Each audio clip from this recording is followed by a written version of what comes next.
एक इलाके में तकरीर करने गया, पूरा इलाका अहले हदीसों का इलाका है। मुझे लोगों ने कहा मौलाना आप तकरीर में बयान कर दीजिएगा, यहां शादी ब्याह में ढोल ताशा बजता है, नाच गाना होता है। अहले हदीसों की बस्ती है, कुरान और हदीस पर चलने का दावा करने वालों की बस्ती है। इसी झारखंड की सरजमीन पर मैं गया था और वहां लोगों ने बताया कि हमारे बस्ती में जब शादी होती है तो नाच गाना भी होता है, ढोल ताशा भी। ये हालात हमारी कौम के हैं मेरे भाई। जरा गौर करो, जो नबी हमें गंदगियों से पाक करने के लिए आया था और जिस नबी से मोहब्बत का हम दावा करते हैं, उस नबी के मकाम को कभी समझा है मेरे भाई? वयुज़क्कीहिम वयुअल्लिमुहुमुल किताब वल हिकमा, हमने तुमको जो नबी दिया है वो तुम्हें पवित्र करने के लिए, पाक करने के लिए आया है, तुम्हें कुरान सिखाने के लिए आया है, तुम्हें हदीस सिखाने के लिए आया है। व इन कानू मिन क़ब्ल लफ़ी ज़लालिन मुबीन, उस नबी के आने के पहले तुम खुली हुई गुमराही में थे। एक सहाबी अल्लाह के नबी के पास आते हैं, अय अल्लाह के नबी मैंने इस्लाम लाने के पहले बहुत सारे गुनाह किए हैं, अय अल्लाह के नबी क्या मेरे गुनाह सब के सब तौबा से माफ हो जाएंगे?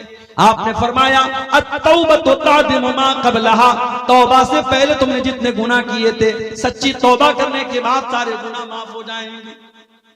अय अल्लाह के नबी मैंने अपने हाथों से अपनी बेटी को जिंदा जमीन में गाड़ा था, मैंने अपनी बेटी को दफन किया था, अपनी बेटी को, अपनी मासूम बच्ची को अपने हाथों से कत्ल किया था, उसको गड्ढे में डाला था, उसको कब्र में जिंदा डाल दिया था।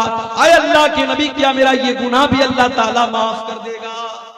सहाबी बयान कर रहे हैं, आंखों से आंसू बह रहे हैं, अपनी मासूम बच्ची को याद करके रो रहे हैं। नबी अकरम की आंखों में भी आंसू आ गए। आपने फरमाया ऐ मेरे सहाबी, अल इस्लामु यहदिमु मा क़ब्लहु व तादिमु व तौबतु तादिमु मा क़ब्लहा, इस्लाम लाने के पहले तुमने जो गुनाह किए थे, इस्लाम लाने के बाद वो सारे के सारे माफ हो जाएंगे, और तौबा करने से पहले तुमने जो गुनाह किए थे, तौबा करने के बाद सब माफ हो जाएंगे। नबी अकरम तो इन रस्म और रिवाज को खत्म करने आए। जिस समाज में बेटियां पैदा होती थी तो समाज के लिए कलंक मानी जाती थी। बेटी पैदा होती थी, बेटी के बाप का चेहरा काला पड़ जाता था। अल्लाह ताला ने कुरान में नक्शा खींचा है, वइज़ा बुश्शिरा अहदुहुम बिल उन्सा ज़ल्ला वजहुहु मुस्वद्दन व हुवा कज़ीम, जब उसको बशारत सुनाई जाती थी तेरे घर में बेटी पैदा हुई है, तो बाप का चेहरा काला पड़ जाता था। यतवारा मिनल कौमि मिन सूइ मा बुश्शिरा बिही, वो अपनी कौम को अपना चेहरा नहीं दिखाता था।